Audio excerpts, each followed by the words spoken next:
the different things we do and the specialists involved. I'm not going to spend any more time on that. So let's get into the nitty-gritty. We know that over the past 50 years, the rates of childhood obesity have quadrupled and now are steady at about 18%. They've been steady for about a year. So we don't know if that's a blip or if they're going to continue to stabilize, go up, or go back, or start to go down.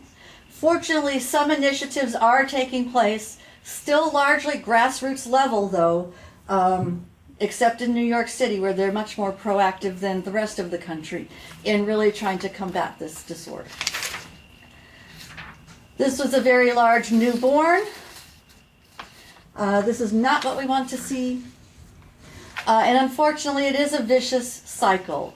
And even if we start out with a healthy child shown on the top of this slide, with our current lifestyles and society, things can go awry very quickly. So television, video games, as well as the consumption of junk foods can lead to a sedentary, poorly fed individual who then may develop some mild obesity as we go down clockwise. That then leads to more of those activities, but also really inability to exercise adequately and increased fatigue with exercise, therefore reluctance to do it. Yes, I think we have a question from one of our participants. Okay. Go ahead and go, Susan.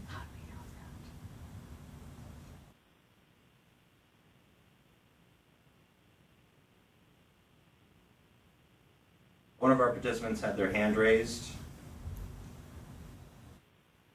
Go ahead and ask your question. You have to unmute.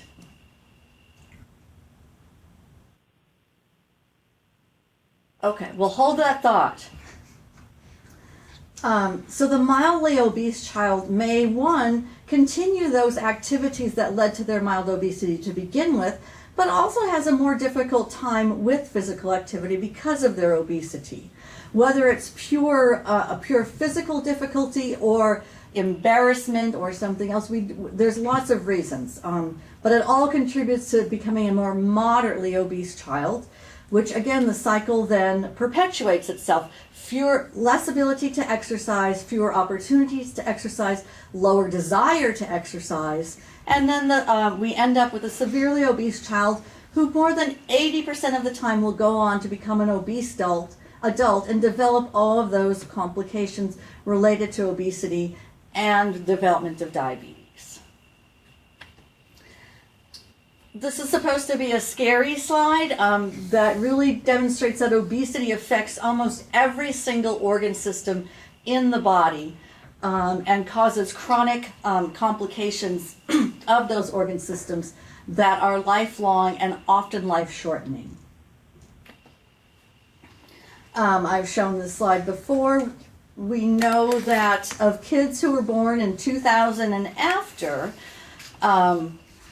that their risk of developing diabetes in their lifetime is around 33% all-comers for boys and almost 40% all-comers for girls. Unfortunately, if we look at our people of color, their risk is much higher and often exceeds 50%, especially in Native American populations. So meaning a child who's now 12 or 13, their likelihood of developing diabetes is greater than 55% if they're a Native American girl. Pretty high. This is an interesting slide that I picked up from somewhere that has a very nice little quote to it. If there was an infectious disease that had doubled or tripled in prevalence in a period of 10 years and afflicted 30% of children of all ages and had a lifelong potential for life-threatening impact, would we do anything? Would we act? Would we take 10 seconds to plot a point? This kind of gets at when we have a new infectious disease or an epidemic of avian flu virus, everybody gets all excited and acts, even though those viruses affect probably fewer than 1% of the population and don't double, triple in prevalence and affect 30% of the population, and certainly usually resolves spontaneously. But we don't really take that same approach with childhood obesity. We often look the other way. It is nobody's fault, but it is everyone's responsibility. Is that Dr. Phil? The middle guy? Oh, no, he's not. No. Oh, He's not even on the slide. They have okay. two people who are less than popular these days. Nobody's fault, but everyone's responsibility, and it does take a team approach to address pediatric obesity. And so never doubt that a small group of thoughtful and committed citizens can change the world. Indeed, that's the only thing that ever has. A nice quote by Margaret Mead. So who should be on this team? Well, certainly the patient, the child, and their family, and their school, and their community, and their government, and the food industry and its regulations or not, the doctor, the healthcare provider, the rest of the healthcare team, and the dog, because I always say if there's a dog in the family and you love and walk the dog, then everybody will get some physical activity. Our team here consists of a consultative care team, including myself from endocrinology, Dr. Beth Goins from cardiology, our team here who's always very dedicated from nephrology. We have psychiatry representation, nutritional representation, motivational interviewing expertise, as well as social work, which we know is a big part of pediatric obesity. So what are our prevention strategies? Unfortunately, this is not a disease that happens after birth. It actually starts before conception. And so we know that obese adolescents have an 80% likelihood of being an obese adult. We know that those adolescents are tomorrow's parents, and parents act as a role model for their children. So this can also induce a vicious cycle. And the risk for obesity in a child who's born to obese parents is really significantly increased, greater than 80%. So we need to educate those young, soon-to-be parents early to prevent obesity from developing in subsequent generations.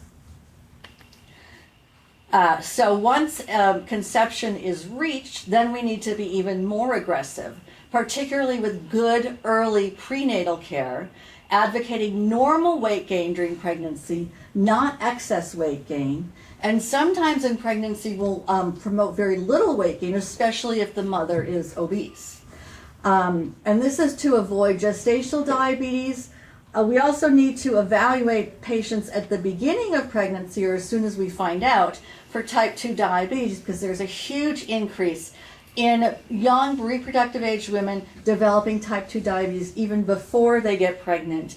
And there's a whole nother set of risk factors to that fetus if the fetus is exposed to high glucose early in pregnancy versus late in pregnancy. Large for gestational age infants is a problem of all types of diabetes, especially if it's not well controlled during pregnancy. And large for gestational age infants are at higher risk for developing obesity later in life. Small for gestational age infants are also at higher risk for developing obesity for a multitude of different reasons, which we don't have time to go into. After delivery, there's more things that we need to do. Certainly promoting breastfeeding. There are numerous studies that have demonstrated that breastfeeding results in lower rates of weight gain and obesity compared to formula-fed children. Those are listed here. I'm just going to go through the bottom one. It was a longitudinal study, breastfed versus formula-fed infants. BMI was the same at birth, and BMI at 3 and 6 months was greater in the formula-fed versus breastfed infants, and the rate of obesity at 6 years was tripled in the formula-fed compared to the breastfed infants, demonstrating that breastfeeding is indeed beneficial for many reasons, including prevention of obesity. Once the child gets into school age, further things need to be done, and these aren't necessarily being done, and in fact have been sort of undone, but are now maybe coming back into popularity. Physical activity, nutritional meals, vending machines, and or getting rid of them. Having nutrition education incorporated into regular school curriculum. Even if you have a curriculum that's to study for the test, you can always incorporate nutrition into science, into math, into what else? Reading food labels. And certainly physical activity outside of school, whether it's walking or to school or playing before or after school. So we have tools that we use because we know that kids with childhood obesity develop these other problems, including hypertension, abnormal cholesterol values, sleep problems, insulin resistance or diabetes, psychiatric problems, fertility problems, including polycystic ovarian syndrome. Often these people need to be referred to multiple specialties and or case management. And certainly motivational interviewing is a big key to getting the children as well as and including their parents involved, motivated to change their lifelong habits. This is probably not a politically correct slide, but it does kind of state it all. It's probably not the approach to take in dealing with a child with obesity. However, the opposite approach, not to say anything, is equally as bad.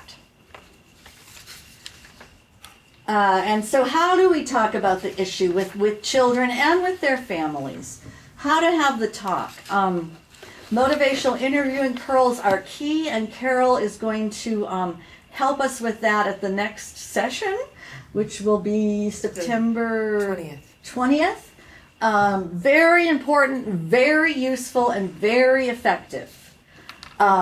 Network sharing, so sharing of ideas. What's helped you interact with families that you've been working with? What's been successful, what's not been successful, and how might we share things that have worked and things that haven't worked so we don't have to reinvent the wheel. We know that if we just focus on healthy living, that's 90% of the problem. So if we don't want to address it, or if the family has issues with us bringing up obesity or overweight, we can just talk about healthy living and do it that way. Sharing of resources is also key because there aren't enough resources and we cannot make our own for everything. And of course, we have several tools that you can access through our website. If you can't find something you're looking for, you can just give us a call or an email. So we need to identify those at risk. And risk is not just they are overweight or obese by BMI percentile. It's even if their BMI percentile is going up, even if it's in the normal range. So if it's accelerating, chances are at the next well child visit, it may be outside of the normal range. So that would be someone to identify as a risk. Also, a family history of obesity. And here are the data. The risk of obesity is 9% if both parents are lean. So it's not 0, it's still 9%. But if both parents are obese, the risk is 60 to 80%. And if a sibling is overweight, there's an increased risk that the child that you're seeing now will also be overweight. And as I mentioned, a high birth weight as well as a low birth weight is a risk. So those are all things that you can use to be more assertive in your counseling to families about healthy lifestyle to prevent obesity from happening. We have multiple levels of intervention depending on where the family and the child is at. We always welcome consultation through our program here. We can review guidelines for what to do at what level, and we can provide multidisciplinary support for the teams as well as resources. When we have an obese child, then we have to be a little bit more aggressive in what we do. We have to start to look for complications associated with obesity, including insulin resistance, diabetes, high blood pressure, liver problems, et cetera, et cetera. If there's significant obesity, then we become much more aggressive and start to talk about more psychological interventions, including MI, as well as medication use. And we don't want to get to that point because we don't like to use medications in kids, but we have to if we find problems that need to be addressed. And these are the main problems that we do see: high blood pressure, abnormal cholesterol, mostly in the form of high triglycerides, diabetes or insulin resistance, I can't say the acronym, but there's a way to say it. Non-alcoholic fatty liver disease is the most common cause of liver abnormality in children, and is becoming the most common cause of end-stage liver disease in the population at large, and it's due to obesity, particularly obesity in the middle area or central obesity. But we often see a lot of liver abnormalities in this clinic. There's not enough pediatric GI doctors to deal with this problem at the current rate, and not if it increases at all. Sleep apnea is very common in obese kids, and that can affect school. It can affect their ability to exercise, so further exacerbate their obesity. And that's easy to treat if we can recognize it. And psychiatric problems, specifically depression, are much more common in kids who are obese.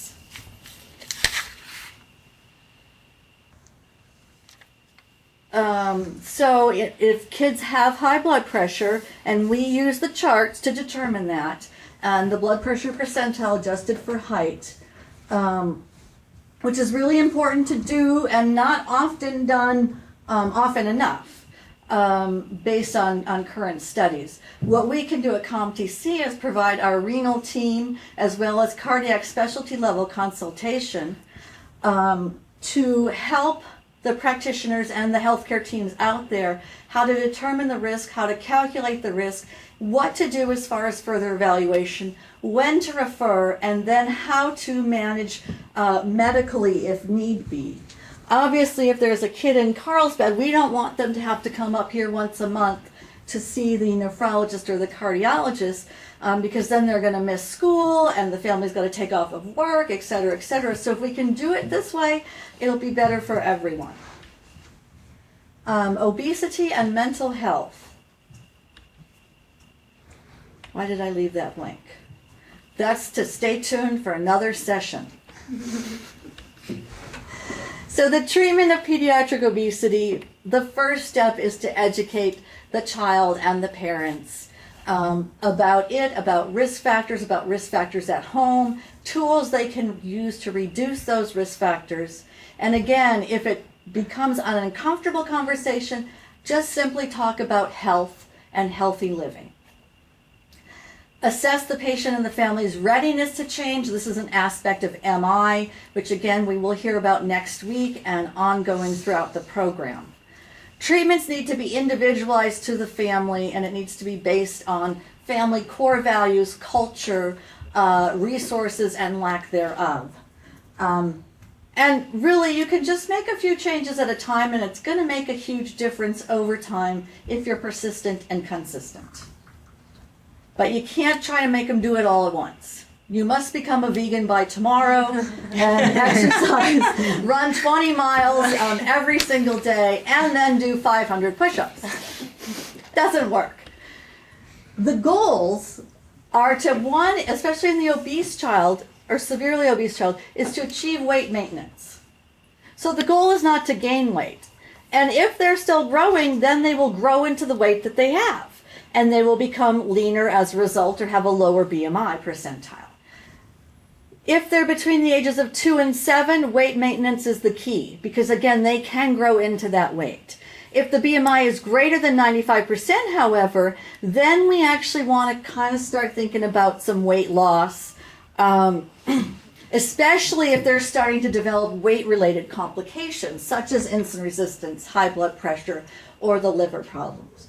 We know from studies that losing weight can significantly improve that and can make the difference between having to take medication at a young age and not having to take medication.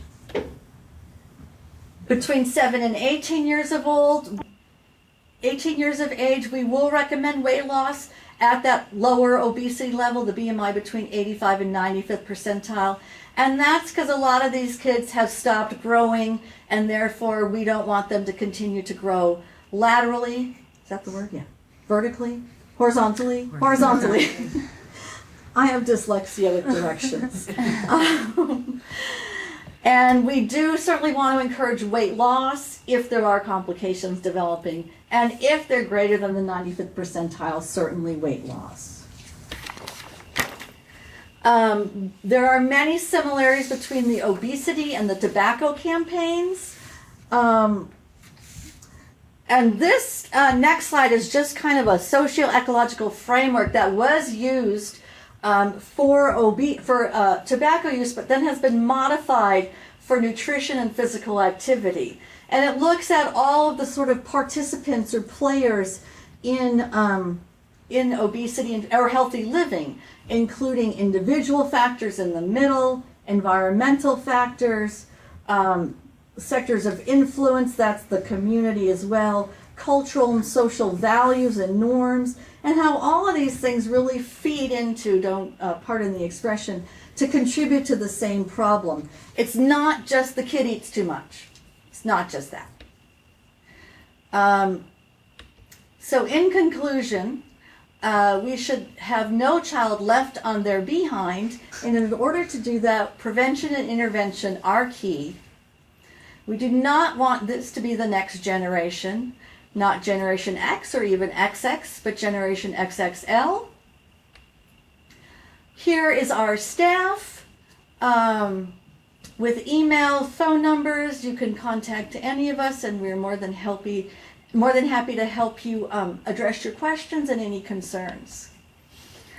So once again, I don't think anybody else signed on, but if you did and you want to receive credit, please just tell us your name.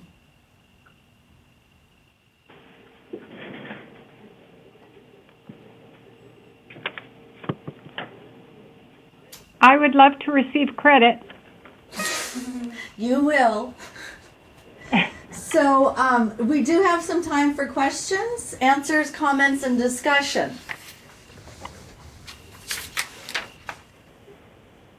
Susan. Well, I've got this is not an obese kid, but it's a type 1 kid with some eating issues. Is that an okay question? That's a great question. Okay. This is a 14-year-old type 1. I have been working on trying to get them to consider an insulin pump. This is a kid that has had type 1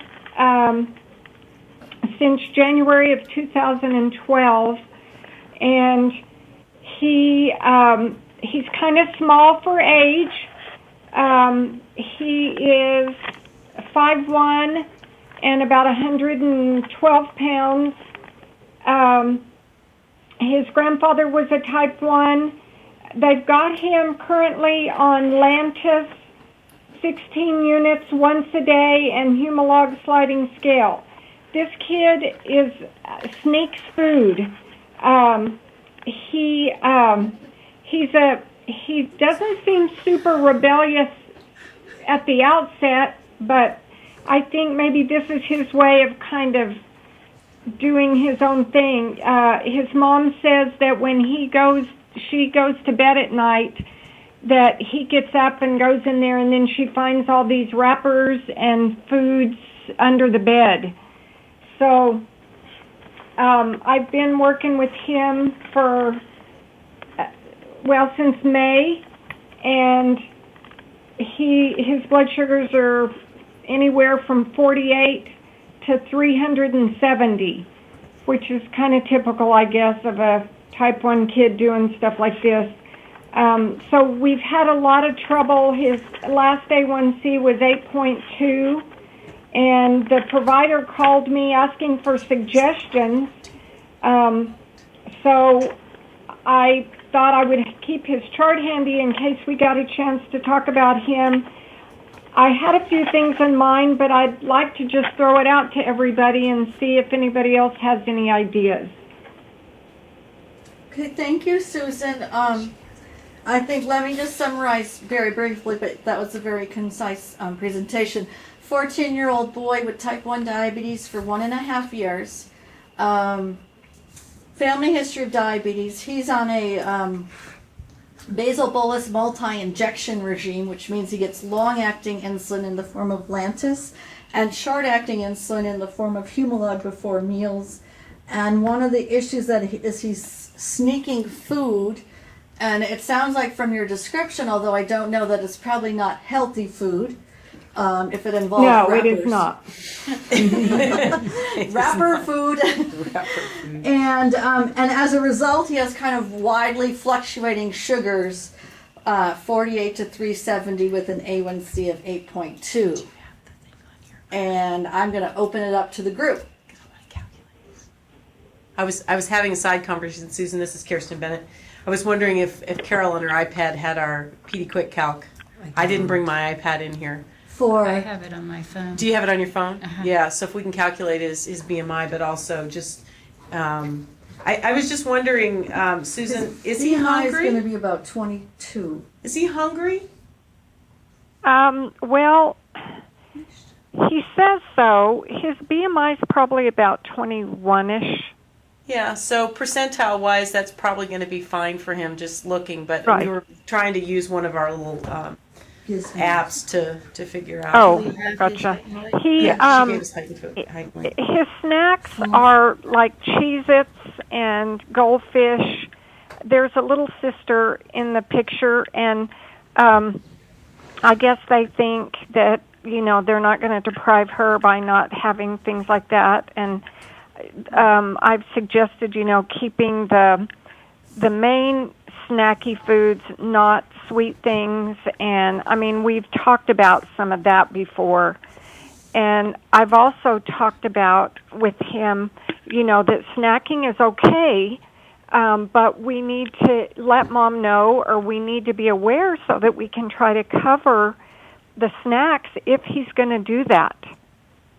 So I have talked with them about some options and trying to de-emphasize that snacking is bad, because it's kind of like mom's trying to lay this thing on him that, on one hand she presents as like this caring mom, and on the other it's, well, he's doing this and he needs to stop, and I have no control. He does it when I'm asleep, and so it's kind of a weird situation.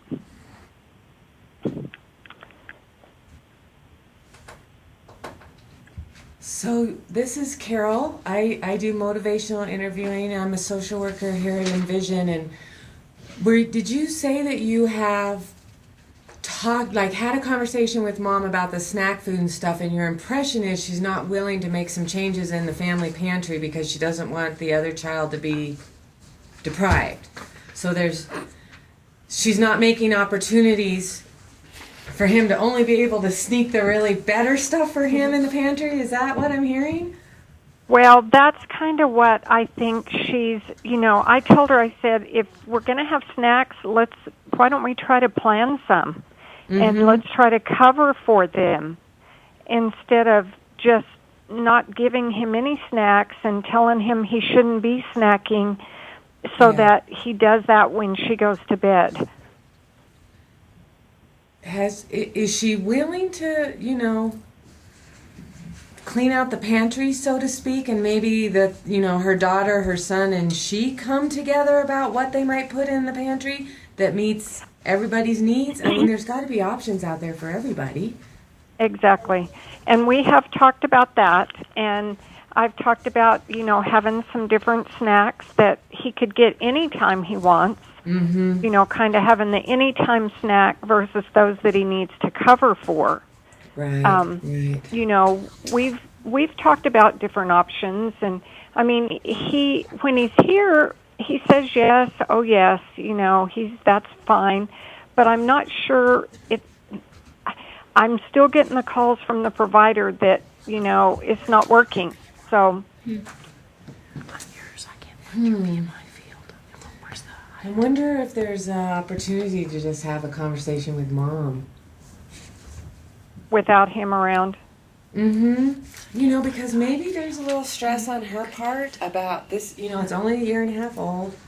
Maybe feeling a little like she's ill-equipped to deal with it. She may be really frustrated, maybe even a little angry at him, and then he's sneaking, and so she's like, well, I'm going to throw my hands up because he's 14. He should know what everybody's telling him what to do, and he's making these poor choices. And I wonder if there's just an opportunity to have a one-on-one with mom and see what support she might need, and does she have some confidence in being able to deal with this for her child, and maybe give her an opportunity to explain, just where she's coming from.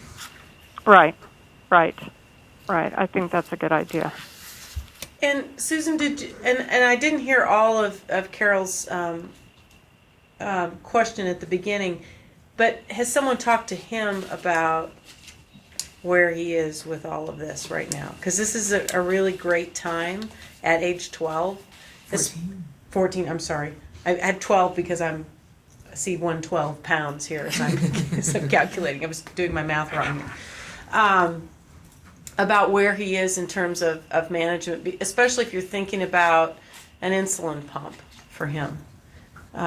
Because obviously his math skills and all of that should be consistent with being able to do that. But this is also the time where mom is not going to have any control anymore. You put him on an insulin pump, he's the one who's going to have to manage that.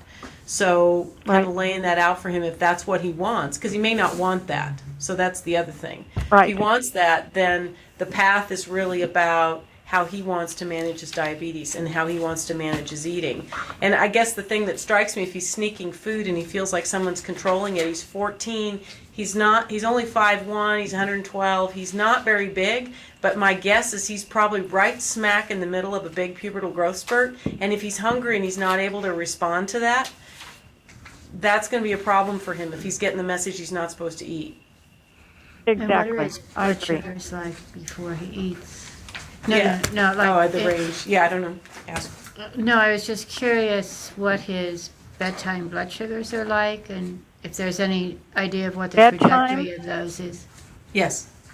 The Bedtime. last time I saw him was July, and I'm going to just read you a few of the bedtime blood sugars. 197, 195, 142, 413, and 63. That's clear as mud. Yeah, exactly. That's probably why she's on. And his fastings are 121, 66, 321, 127, 246, 281, 160, and 314. Also clear as mud. Right. Any nighttime, middle of the night checks? The ones that I have a little bit later in the night are like a 112, a 62, and a 169. Okay. All right. I'm telling you, this kid's all over the place. Yeah, and again, I would think it sounds, Susan, like you're doing a good job, and the fact that they come back to you, is a real testament to your tenacity and also this child's confidence in you. And I would say that probably these are fairly consistent with a teenager doing all the kinds of things that teenagers do, even if they're doing exactly what you guys have agreed on. The changes in this child's needs, his activity, could also create some of that variability, irregardless of whatever insulin regime he's on, and that's part of it. Well, and he seems real agreeable when he's here. He's not like a mad kid. I've had type 1 kids that are mad. They're furious with the world, with their circumstances. He's a pretty happy-go-lucky kid. He told me he's going to start band, so they were going to start marching for like 2 hours a day. So I haven't seen him. I've got an appointment with him next week, and I'm real curious to see how that's going to play into things. Is he, Susan, this is Kathleen. Can you just remind me, is he having a dedicated bedtime snack? That's what I asked him. I said, why don't we just plan you? And, well, sometimes he does, and mom's aware of that, but then the middle of the night stuff, and it was summer too. So, he didn't have to go to bed because he didn't have to get up for school. So he was up snacking and watching TV a lot late at night. Okay, well, I would think that now that school has started and he's going to join the marching band and he's going to be physically active, that he needs to have a bedtime snack and just a bedtime snack. But it needs to be the standard, 15 grams of carb plus a protein. And for most kids, that should get them through the night. Okay. I don't know, what do you guys think? I'm still, what I'm struck with is he's 14, Yeah. and he needs to grow. And so, 2 hours of marching band in the heat. Yeah, so But and I still, think he shouldn't be nibbling all night. no, but I think the thing that I'm hearing, and I don't know this child, Susan, so this is just my opinion, is that having raised 2 boys who are very large, 6'2" and 6'3", we would hear them come down the stairs at 11 o'clock at night because our master bedroom's at the base of the stairs. And this was after a very good breakfast, a very good lunch, a granola bar in their backpack, almost what we would consider a full meal after school before sports practice, a full dinner with multiple servings, something 2 hours after, and at 11 o'clock they would come down the stairs for a bowl of cereal or something. So, this is, I think, normal growth. And I think thinking about your goals for him and his wanting to be on an insulin pump, he needs to be given the freedom that an insulin pump provides, and that is that when you're hungry you can eat and you can respond to what the needs are in that moment, and that's less structured. And the fact that he's already on multiple shots of short-acting insulin can sort of prime him for that. But I think that's maybe the place to work right now, is giving him back the control and also showing that you, his provider, and his mother trust him to make those decisions, so that when he listens to his body and it tells him he's hungry, that he knows he has some good choices, and it's not, I'm going to have to eat so fast and hide the wrappers because somebody's going to get mad at me. So I think, Right. Given what Carol was saying and sort of what you've said and the fact that I don't know this child, I guess I'm struck with the fact where he probably is and thinking about how hungry he probably could be at this point. Starving. Right, and I have tried to minimize her getting on to him about snacking because I think she's just frustrated because this is kind of still new to her. And so she would like him to just kind of fit into her little mold so all would be good.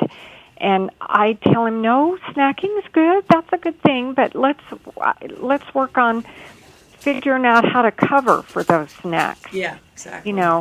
So I can kind of just break down the tension going on because he and I have a great rapport. That's nice. He'll tell me whatever I want to know. He would rather probably talk to me without Mom there, which That's a great opportunity.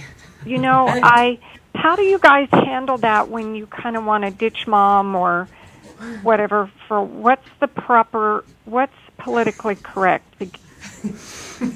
Well, I would recommend that you just say, you're 14 years old. I'd like to talk to you about some things. Mom, can you wait outside? We'll be with you in about 20 minutes and take it from there. There's no harm, no foul in just saying the thing out loud. He's at an age where you can totally have a back and forth conversation with him that's meaningful. So there's nothing wrong with asking for that. Or Okay. you can just. I just didn't want to alienate her by doing that. So. Well, and you can say with an adolescent, it's my practice to spend some time with them alone and some time together. And just make it your That's great. That's good. standard rather That's good. than Yeah. Something different. That's a good point. Yeah. Or that at this age, we like kids to start managing their own diabetes, and that includes their snacks. So he needs to have some decision making in the process as to what those snacks are, and some liberty to take them as he needs them. And I would also, this is Carol again, just recommend if you can get some time alone with Mom and just feel out what her challenges are, her stresses around this, and then she'll feel like she has some equal time too, and that you see her thoughts as valuable, and she may be able to say some things out loud alone with you that she wouldn't say in front of her son, and that'll just give you a more rounded picture of how everything's going with them. And he hasn't been diagnosed very long. This is Kirsten, only a year and a half. So she's probably still a little bit worried about where this is all going. So it'd be easier probably for somebody who's been dealing with this since age 5 to say, boy, you can take it over now, because I've been doing this for years. But, maybe a year and a half into it, it's new. And the disease management has changed probably a lot in that year and a half, because he may or may not have had a fairly prolonged honeymoon where insulin needs were different and easier to manage. And all of a sudden he's at that point where all of that's gone, and now it really needs that kind of attention. That's going to require multiple checks during the day and multiple manipulations with insulin. Well, Kathleen, I don't know if you remember, but I had asked about a diabetes camp a while back for a kid. This is the kid that I had asked about. His mom really wanted to send him to a camp in the summer, but you had told me when I told you his age, you said you guys kind of had to cut off the age because you didn't want to have a hormone camp. And, so I think I said sex camp. Sex camp. And so they have just recently moved to New Mexico from somewhere back east. And so Mom had to move. Dad had a new job. She's in a new place. He was recently diagnosed. I know she's had kind of a lot of things all at once in her defense. And so I had taken your information about him possibly being one of the student counselors or whatever you told me maybe next year. But the thing with them is the cost was very prohibitive. Mom stays at home with these kids. And so they really wanted to get him in a camp, but she said $3,000 was a lot to send him off to one of these. Mm-hmm. And she's right, it is. Unfortunately, I may have misspoke because I don't think we can get them in the training program as counselors until they're 17. So he's in the donut hole, so to speak. Oh. However, in other states there are other camps for older kids. And if they're like our camps, over 75% of our kids were on some or full scholarship, meaning they didn't have to pay, and it's based on a needs assessment. And so that would be something for them to look into. And I don't know where they came from, but if they have family back in that state, taking that route just so he's got somebody kind of nearby. That's a good idea. Because most states have programs. Okay. Susan, who gives him his insulin? Pardon? Who gives him his insulin shots? Is he doing that at all, or does Mom come over and give him a plate of food? And I think he's doing all of that. And Mom chooses the foods, or do you know? Mom does all the cooking, and I'll find out more about that. I guess I just assumed he was, but let me find out. I'm thinking it's him, but I will find that out. I was just asking. I have a lot of parents, like, when their kids first get diagnosed, they want to control every single moment of that child's life, and then if the kid makes a different choice, they put a guilt trip on them. It's, you're gonna die, and it's because you're doing this, and that's not at all progressive. But it comes from a place of fear. And a lot of times parents, they don't feel confident at all. And if it turns out that he is capable and Mom's willing to let control go, they might have a lot less stressful environment. And he can kind of, show Mom that he's able to not kill himself, and she'll have less stress worrying about every single decision he makes in a day. Well, he's a sharp kid. He's by no means, on the bottom of the totem pole as far as that goes. He's pretty sharp, and I think his math skills are real good, and I think he's quite capable to do whatever he wants.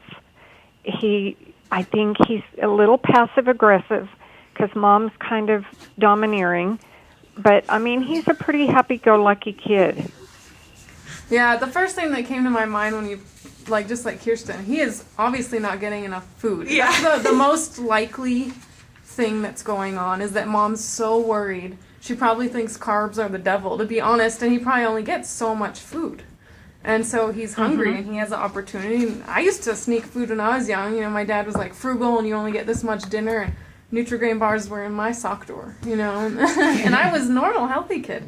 So I'm sure that a lot of it could be that he's really just hungry. He needs more food. And they need to realize that if So do you guys limit the carbs on kids like this at all, or just tell them to try to cover? So, it's I don't have my current clinical practice, but I would always start, Susan, with using the plate model before the USDA got a hold of it. With the idea that you want people to have a balanced meal. I know that saying balance is like saying diet. It's a 4-letter word. Nobody wants to hear it. Right. But the idea was that you had to eat a plate of everything. So that you had your fruit, your vegetables, your protein source, your carbohydrate, and your dairy derivative, whatever that was. So you got about 50, 60 grams of carbohydrate the first go around. If you were still hungry and you're going to be somebody who's 6'3", if you need more food, then you should eat more food. But you start with, I'm going to have balanced things rather than I'm going to plow through 3 baked potatoes. Right. So the idea is that we're not really limiting the carbohydrate. We're putting it in perspective of making sure that we're meeting all that child's macro and micronutrients at the same time. Right. But if you have someone who's truly that hungry, when you use that plate model, it also makes it very easy for them to count carbs and to cover what they've eaten. But I would say, no, I didn't limit carbs, but the idea was that it was not a carb-only diet, or it wasn't a protein-only diet. It was a balanced diet. Right. Yeah, I would definitely teach a kid, if you have this much carb allowance and you're still going to be hungry, what foods would you choose to fill the rest of your meal? And doing the balanced plate is probably the easiest way to teach that. But if you think about nutrition support back in the old days when you were in the hospital and had to take care of people on tube feedings and TPNs, not currently probably in your outpatient practice, but you don't give people less than 150 grams of carbohydrate a day. So if you think about how that fits into somebody who's trying to manage their diabetes, sometimes the recommendations that people get in terms of limiting carb intake is way too low. Yeah. And so we need to adjust our treatment regimes to meet the needs of the person that we're trying to help. And a kid like this, it would not be uncommon. You're talking about someone who's going to be an athlete. Band members are athletes. They're going to need upwards of 200-300 grams of carbohydrate a day, and that's going to be really very typical and very appropriate. So if you look at how much insulin that would take, I don't know what his ratio is, but if you spread that out and sort of give him an idea of what that looks like, 3 major meals or 4 major meals with a couple of snacks, and that if you get up in the middle of the night, what's in your emergency box? Because this is what I used to do with the kids that I took care of, is that we would have a little shoebox or something in the fridge or the freezer that was when you get up and you're low and you feel bad, you can eat everything you want in this box, but then you have to stop and you have to check. and then there's another box behind that one if you need another dose of carb. But the idea was to keep them from plowing through the whole carton of ice cream until they felt better. But it also involves sort of some pre-planning so they know where they're headed. But, those might be some things to try. But my guess is his food needs are really high right now. His carb needs are going to be really high. 350 grams of carbohydrate a day is not outside the norm for a growing kid who's marching in the band. Okay. All right. That's good. Thank you. Cool case. Thanks so much. Right. Yes, thanks for sharing. And we need an update. Okay, and I just wanted to, while Kathleen's on, I have been trying to get hold of you, Kathleen. I don't know if I have all your right numbers or whatever, but we were told a week ago they were going to close us all together. And so Melissa and I were kind of scurrying around trying to figure out what to do with all of our patients, especially our pump patients that none of the providers knew how to handle or adjust. And there was so much flack from the providers and the community that now we have been told not to say that we're closing, and they're reevaluating things. So we were all in kind of panic mode about a week ago, and now it seems like we may be able to be open at least a couple days a week. In the meantime, I had called around thinking we were going to lose our jobs altogether, and Roswell has an opening for a full-time CDE, and so he is ready to hire someone full-time right now. Send the resume, let's go. And Artesia as well, the providers there are wanting to, I mean, they've all said, come to our office, we'll give you a space. So just so you guys know, things are a little up in the air down in this part of the world, but hopefully it's going to all get sifted out soon. And I just kind of was giving you a heads up, Kathleen, because I may need some backup. Hopefully it's going to all work out, though, so we're hopeful. But I did just want to let you know that that's what's going on down here. Okay, well, that sounds crazy, Susan. I'm sorry you're going through that. Well, I mean, I think in the end it's going to be okay. I may end up